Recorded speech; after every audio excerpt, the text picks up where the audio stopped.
السلام علیکم۔ کھل کے بول کے ساتھ میں ہوں اعتزاز نقی، اور آج کے پروگرام میں ہم ذکر کریں گے کہ آج ایک تو خاور مانیکا صاحب نے پریس کانفرنس کی ہے اور اس میں انہوں نے بہت سی باتیں کی ہیں۔ اس کے ساتھ ساتھ آج مخصوص تشخیصوں سے متعلق کیس کی سماعت تھی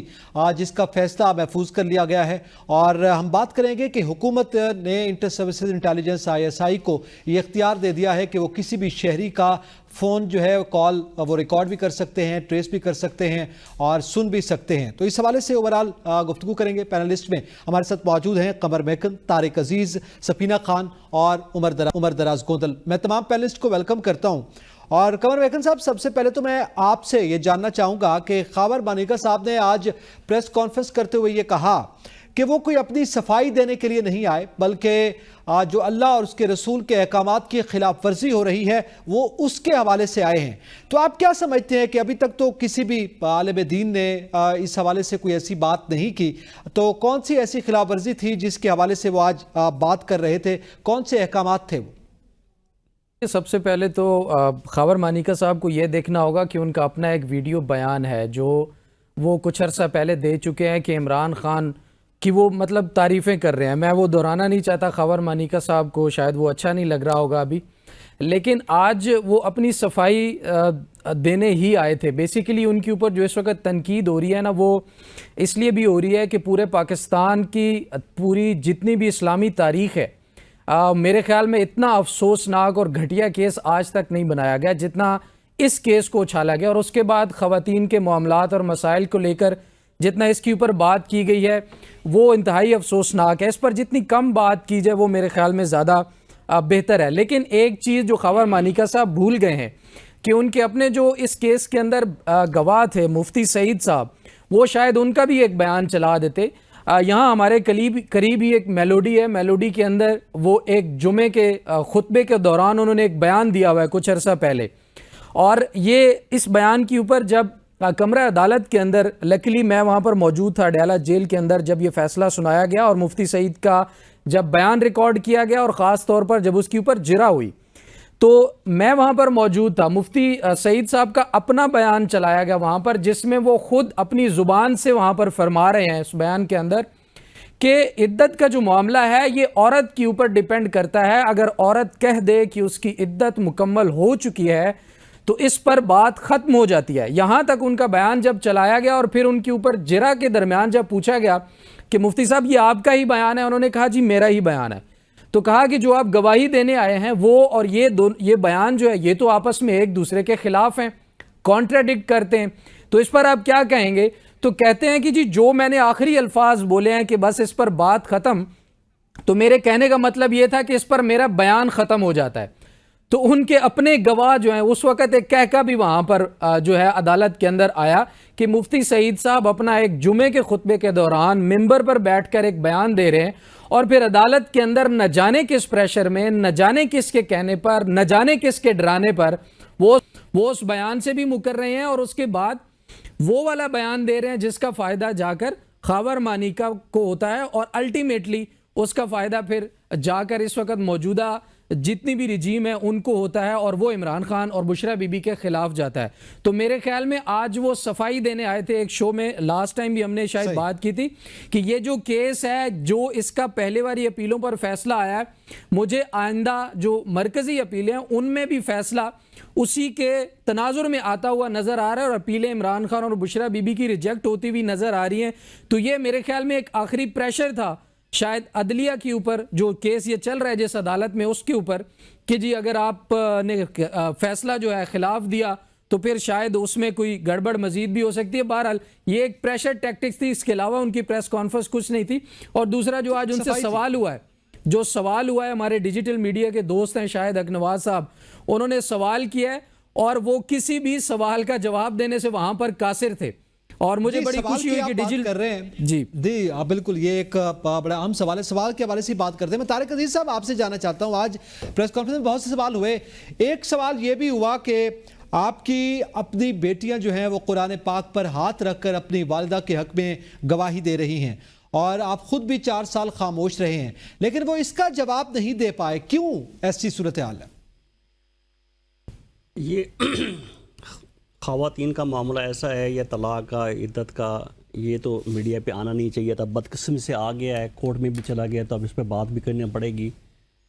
کوئی یہ وہی جیسے انہوں نے بھی کہا کہ یہ پاکستان میں پہلی دفعہ ہوا ہے کہ کسی خاتون کو عدالت میں کھڑے ہو کے اسے پوچھا جائے کہ آپ کی عدت کب ختم ہوتی ہے، کب شروع ہوتی ہے، تو بڑا غیر اخلاقی تھا۔ اور خواجہ ملکہ صاحب کے بیانات پہلے بھی موجود ہیں، وہی جیسے انہوں نے کہا کہ انہوں نے عمران خان صاحب کو فرشتہ بھی پیش کیا ہوا ہے، انہوں نے کہا اس سے اچھا انسان کوئی نہیں ہو سکتا، نیک پاک کوئی نہیں ہو سکتا۔ پھر وہی خواجہ ملکہ صاحب جو تھے بشرا بیگم کی نکاح کے بعد خان صاحب کے ساتھ عثمان بزدار گورنمنٹ میں اپنے ڈی پی او بھی لگواتے تھے، ڈی سی او بھی لگواتے تھے، آئی پی او بھی لگواتے تھے۔ تو یہ ایک متنازع شخصیت ہیں، انہوں نے صرف اٹھائے ہیں، ان کی مرضی سے طلاق ہوئی ہے، انہوں نے جو سوچ سمجھ کے پلان کر کے طلاق دی اور اس کے جو مقاصد تھے اس کے انہوں نے پنجاب گورنمنٹ سے میکسیمم فائدے بھی اٹھائے۔ اب وہ جا کے کورٹ میں کریں تو یہ صرف پولیٹیسائز سارا معاملہ کرنے کا ہے، اور ان کے پیچھے کون ہے، وہ جو بھی ہے وہ یہ کوئی اخلاقی طور پہ خواجہ ملکہ صاحب کوئی اچھی جگہ اخلاقی طور پہ کوئی سٹینڈ نہیں کرے، اور نہ ہی ان کو سپورٹ کرنے والے۔ بالکل آپ نے اون چودھری صاحب کا وہاں پہ کیا کام ہے، ان کو سپورٹ دینے گئے تھے؟ ایک پریس کانفرنس خواجہ ملکہ صاحب کر رہے ہیں، اس میں اون چودھری صاحب کا کیا کام تھا؟ تو بالکل ایک سیاسی اس کو معاملہ بنا دی گیا، بدقسمی سے بالکل ایسا نہیں ہونا چاہیے تھا۔ خواجہ ملکہ خود بھی ایک متنازع شخصیت ہیں، انہوں نے بالکل، اور اب وہ اپنی بیٹیوں کو، اور یہ مزید اس کے اوپر خرابی کی ہے کہ اب بیٹیوں کو بھی بیان دلوا رہے ہیں، کبھی بچوں کو بھی لے کے آتے ہیں۔ اور یہ خواجہ ملکہ صاحب جو یہ پاکستان میں یہ شاید پہلے دفعہ ہوا ہوگا طلاق دینے کے بعد جو ہوتا ان کی منقوعہ جو ان کی تھیں وہ خان صاحب کی مسز بن گئی، عمرے پہ اکٹھا حج پہ بھی گئے، عمرے پہ گئے، وہاں پروٹوکول بھی نہیں جایا، تو بڑا انلکلی بدقسمی سے ایک بہت بڑا سانحہ بھی ہے، اور اس معاشرے کے لیے بڑا ایک سوالیہ نشان بھی ہے، اور میڈیا کے لیے بھی ہے کہ ہم ایسی چیزوں کو کیوں اہمیت دیتے ہیں۔ مجھے بتائیں ٹھیک ہے، ہم کیوں اہمیت دیتے ہیں؟ یقینی طور پر اگر میڈیا اس کو اسکینڈلائز کرتا ہے یا اٹھاتا ہے تو یقیناً میڈیا پر ذمہ داری آتی ہے، لیکن خواجہ ملکہ صاحب پہلے وہ کیس کر دیتے ہیں، اس کے بعد وہ پریس کانفرنس کرتے ہیں، اور ظاہر ہے پھر میڈیا کی اپنی ایک پیشہ ورانہ ذمہ داری ہے کہ اگر کوئی پریس کانفرنس کرتا ہے، ان کو بلاتا ہے، بات کرتا ہے، تو اس پہ یقیناً بات بھی ہوتی ہے، اور ظاہر ہے یہ اس پہ بات کرنا کسی کو اچھا نہیں لگتا۔ سفینہ خان، آپ کیا سمجھتی ہیں اس پہ؟ اب جامعۃ الاسلامیہ بنوریہ ٹاؤن کا بھی ایک فتویٰ موجود ہے، علماء کا بھی اس پر اتفاق ہے کہ 39 دن عورت کی عدت ہے، یہ معاملات میرے خیال میں طے شدہ ہیں پہلے سے، مگر پھر بھی خاور ملکہ اس معاملے کو اٹھانے پر، اس کو بار بار الجھانے پر کیوں تلے ہوئے ہیں؟ Aitzaz, thank you. پہلی بات تو جو ہم کہہ رہے ہیں اوائڈ کیوں کریں؟ ایک شخص سر عام اپنی جو سابقہ بیوی ہیں ان کے اوپر تہمت لگا رہا ہے، اور ہم یہ کہہ کے